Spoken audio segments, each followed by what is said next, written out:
Watershed Assembly was actually formed by volunteers in 1998. It's a nonprofit organization. They received a grant, actually 2 grants, from the Great Lakes Fishery Trust and from the Wegge Foundation in 2001, which enabled them to hire 2 employees, and I'm one of those 2 employees that were originally hired. The mission is to preserve, protect, and restore the Muskegon River watershed, basically. We have a real long mission, but basically that is the shortened version of it. And we do projects just to fulfill that mission.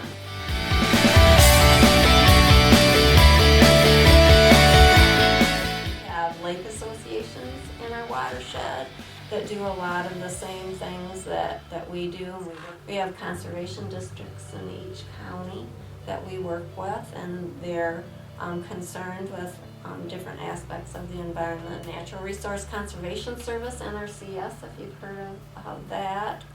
They also do different projects and we work with them. Land conservancies and other local groups that we work with. Okay, watershed management looks at the total resource.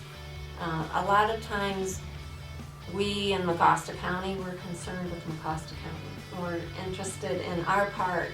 But when you think of a watershed as large as our watershed, which is over 2,700 square miles, its headwaters are in Roscommon County, Higgins and Houghton Lake area, and the river flows to Lake Michigan in Muskegon. So it's almost 220 miles long, the river itself. So when you're doing some type of protection and restoration work, you have to look at the whole picture, the whole watershed. And most groups are just interested in their county or their lake or their locality. So we're actually looking at the watershed as a whole.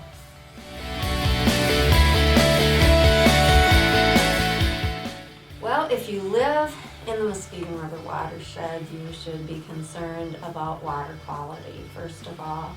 And there are many things that are starting to affect our water quality. And so if you're just a local citizen, I guess that's where you should begin. You should start thinking about, how is our water quality?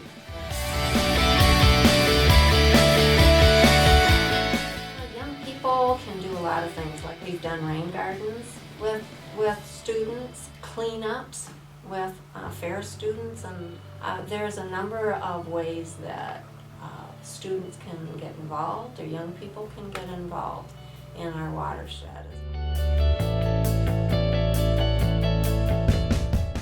For the Muskegon River watershed, the most beneficial thing would be to reforest, because we lost a lot of our forests in the logging era in the late 1800s. We have to start thinking about stormwater runoff, and that's becoming an issue, not only with all the pollutants that are washing into the watershed, but also our river is our watershed is called the cool water system, and we have cooler temperatures than a lot of river systems, and so we have different species of fish and animals that need that cooler temperature. So as the water is getting warmed up on parking lots in the summer, and you see the steam that comes off from the parking lots, that water is quickly being rushed to our rivers and tributaries. And that water, that warmed up water, is actually warming the river. Some of the solutions for that stormwater runoff is having people use rain barrels or cisterns to collect the water off their roads and parking lots or whatever, and keep it, use it on the land. And some cities, some bigger cities, are actually passing ordinances that say when you build a new house or a building, you have to make plans to keep that water on that property.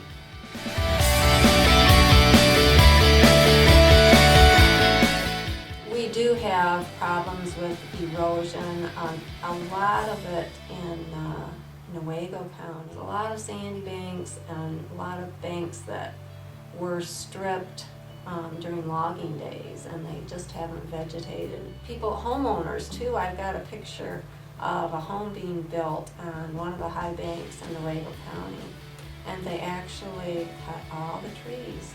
They're in a couple of years, they're going to call us and say, well, why are we having this erosion problem?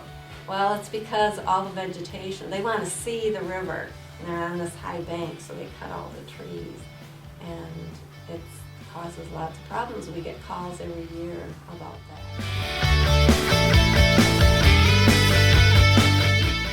But we have so many invasive species too, and part of the problem is people carrying them on their boats or from one place to another place. Garlic mustard, that's a terrestrial problem, but they're finding that a lot of people are actually carrying it on their wheels or their four-wheelers. They're going from one place to another, and they're carrying that seed from one place to another. So it's very important to wash your boats and wash your four-wheelers after you've gone out into the countryside, and make sure the tires are clean so you're not carrying anything.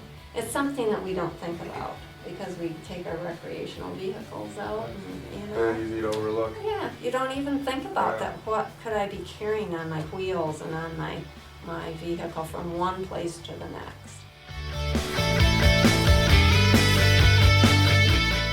We seem to get calls from Osceola, Mecosta, and Newaygo County, and that's because the river is faster moving in those counties, and a lot of tubers and paddlers, and that is one thing that is it's usually associated with tubers because they take their beer cooler, and what do they do with their cans? They don't put their cans back in the cooler. They throw them in the river, and that is a big problem. Watershed, you can contact us. We have different volunteer opportunities. Contact us. Your local conservation district, they also have opportunities. Just see what you can do to help the water quality in our watershed. Even by not use a water bottle instead of all those plastic bottles of water. That's good actually for our environment, because trash is a big pollutant in our watershed.